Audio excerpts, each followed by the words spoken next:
स्वागत है आपका खोजी खजाना टाइम्स न्यूज में। आइए देखते हैं खबरें विस्तार से। ऑल इंडिया दाल मिल एसोसिएशन के अध्यक्ष सुरेश अग्रवाल ने प्रेस से चर्चा करते हुए भारत सरकार ने जो बजट पेश किया है उस पर कहा कि बजट तो ठीक है, लेकिन जो ग्रोथ होना चाहिए वह नहीं हुई है और आर्थिक सर्वे में इस साल 9.2 की ग्रोथ रेट के अनुमान पिछले साल की तुलना में कुछ कम दिखी। वहीं देश हेल्थ सेक्टर में दोगुना हो गया है और पेट्रोल डीजल के दाम बढ़ने से व्यापारियों को महंगा पड़ रहा है, जिससे सभी चीजों में महंगाई बढ़ी है। उसको किस तरह से देखते हैं आने वाले समय में? भारत सरकार ने जो बजट दिया है 2-3 साल से, जो वर्तमान में कोरोना महामारी चल रही है और जिस प्रकार से देश में कोविड का असर था, उनको ध्यान रखते हुए सरकार ने मध्यम वर्ग को राहत नहीं दी है, जबकि मध्यम वर्ग को राहत देना बहुत आवश्यकता थी। पिछले 3 सालों में लगातार पेट्रोल और डीजल के दाम बढ़ने से महंगाई काफ़ी बढ़ी है, क्योंकि पेट्रोल डीजल सारे उद्योग को इफेक्ट करते हैं और महंगाई हर चीज़ में बढ़ी है, चाहे वो कंस्ट्रक्शन में हो, चाहे वो खेती में हो, चाहे इलेक्ट्रिसिटी में हो, चाहे वो बिजनेस में हो, चाहे वो सैलरी में हो। तो महंगाई को ध्यान रखते हुए मध्यम वर्ग को सपोर्ट करने की आवश्यकता थी। जो इनकम टैक्स की लिमिट है उसको 10 लाख करने की ज़रूरत थी।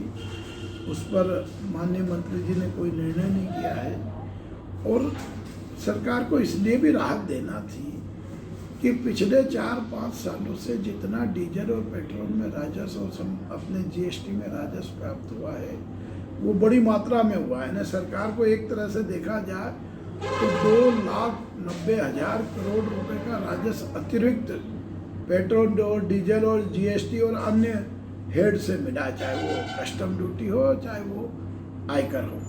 तो हर जगह राजस्व में बढ़ोतरी हुई है। तो आम आदमी को महंगाई की मार से बचाने के लिए राहत देना बहुत ज़रूरी थी।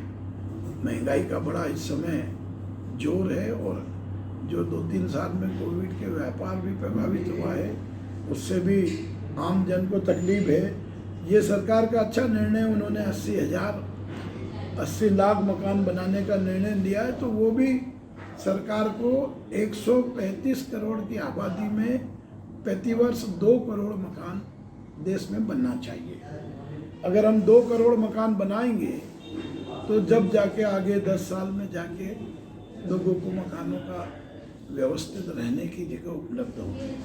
25,000 किलोमीटर सड़क के लिए 20,000 करोड़ का प्रावधान किया है भारत सरकार ने। तो 25,000 किलोमीटर सड़क में तो अधिकांश सड़कें बीओटी की है। इसको भी सरकार को प्रतिवर्ष 60,000 करोड़ सड़कें बनाने का प्रावधान करना चाहिए, क्योंकि हमारे यहाँ बहुत सड़कों की पूरा इतना बड़ा हिंदुस्तान है। अगर हम प्रतिवर्ष 60,000 किलोमीटर सड़कों का निर्माण करेंगे तो हम जाके 10-20 सालों में गांव तक पहुंचेंगे। गांव की सड़कें अच्छी होगी, जिले से जिले की सड़कें अच्छी होगी, तहसील से तहसील की सड़कें अच्छी होगी और ब्लॉक से लेके गांव तक, पंचायत तक ये सड़कें बनेंगी। तो सरकार ने अभी जो 25,000 प्रावधान किया वो स्वागत योग्य है, मगर इसको 60,000 किलोमीटर करने की आवश्यकता है, ताकि अगले 10 सालों में भारत के नक्शे में परिवर्तन हो। यह एक जरूरी है। सरकार ने 3 वर्ष में 400 रेल चलाने की घोषणा की है, वो भी ठीक है, मगर रेलवे का दोहरीकरण, पूरे देश में जो छोटी लाइन है उसको बदलने की तुरंत आवश्यकता है।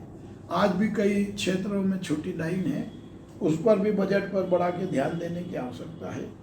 बाकी उद्योग के लिए सरकार को चिंता करनी होगी। उद्योग रहेगा तो रोजगार मिलेगा, उद्योग रहेगा तो उत्पादन बढ़ेगा और उद्योग रहेगा तो सरकार की आय बढ़ेगी।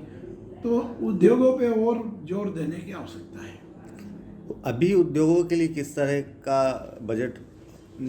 अभी के लिए इतना ही। लगातार खबरों के लिए बने रहिए खोजी खजाना टाइम्स न्यूज के साथ। नमस्कार।